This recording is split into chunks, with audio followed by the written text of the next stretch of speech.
mecanismo de recuperação e resiliência assenta na promoção da transição ecológica, da transição digital, mas focando em algo muito importante para todos os países da União Europeia, para todos os cidadãos da União Europeia, que é transições justas e trabalhar para uma Europa mais justa na vertente social. E, portanto, o mecanismo traduz exatamente esta vontade em políticas concretas e em mecanismos que permitem implementar as políticas de sustentabilidade da União Europeia. A nível nacional, há uma estrutura que é a Missão Recuperar, que vai contratualizar com entidades públicas a distribuição dos financiamentos. E, portanto, obviamente que nesta primeira fase é da responsabilidade das autoridades nacionais de o fazerem, mas depois em tudo que implique a implementação do plano, as pequenas e médias empresas, como outros atores económicos, são chamados, por um lado, desde já na prestação de serviços e no fornecimento, na implementação das infraestruturas. Por exemplo, quando estamos a falar na compra de equipamentos para as escolas, pois será realmente as pequenas e médias empresas e as empresas a fornecer esse equipamento, a fazerem a montagem. Mas depois temos também uma parte do plano que visa a capacitação das empresas. Empresas essas, as pequenas e médias empresas, que podem e devem recorrer a estes financiamentos para se capitalizarem e também para procederem à reestruturação que for necessário, nomeadamente no âmbito da digitalização ou na aquisição de competências para as pessoas que nelas trabalham e que precisam destas competências para se afirmarem no mercado concorrencial. Portanto, há várias formas, mas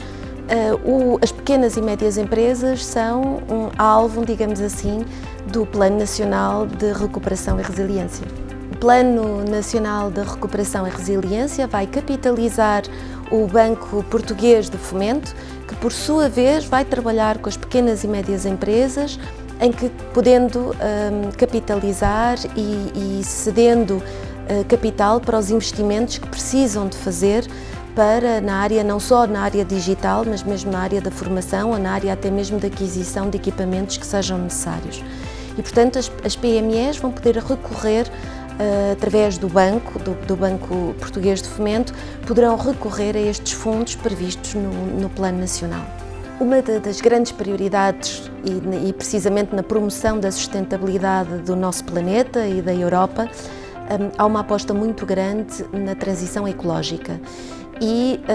ficou desde sempre decidido que uma parte muito significativa dos planos nacionais e do mecanismo de recuperação e resiliência tinha que ser focado em programas de apoio a esta transição ecológica. No caso português, cerca de quase 1/3 do financiamento do plano tem que ser canalizado para projetos que visam precisamente esta transição ecológica, ou seja, cerca de mais de 6 mil milhões de euros vão ser aplicados em várias iniciativas e em vários projetos e políticas mesmo nacionais que visam apoiar esta transição. Dou um exemplo, muito do financiamento vai para apostar no imobiliário, nos edifícios, de forma que possam realmente ter uma maior eficiência energética, mas também precisamente nos vales de eficiência energética para as famílias e para aquelas entidades mais desfavorecidas que não podem de imediato acompanhar essa transição. Há claramente obra feita e a forma como as pequenas e médias empresas reagiram e conseguiram trabalhar e serem criativas durante este período que atravessamos de pandemia demonstra bem a agilidade e a capacidade de adaptação dos atores económicos portugueses e da população. Mais do que um balanço, gostava de partilhar aquilo que sinto enquanto portuguesa e enquanto representante da Comissão Europeia em Portugal. Os desafios que nós enfrentamos nos últimos anos, a pandemia, a retoma económica e agora a guerra que volta ao continente europeu, demonstra bem que se não estivéssemos unidos e a trabalhar em conjunto, não teríamos mecanismos para enfrentar estas crises.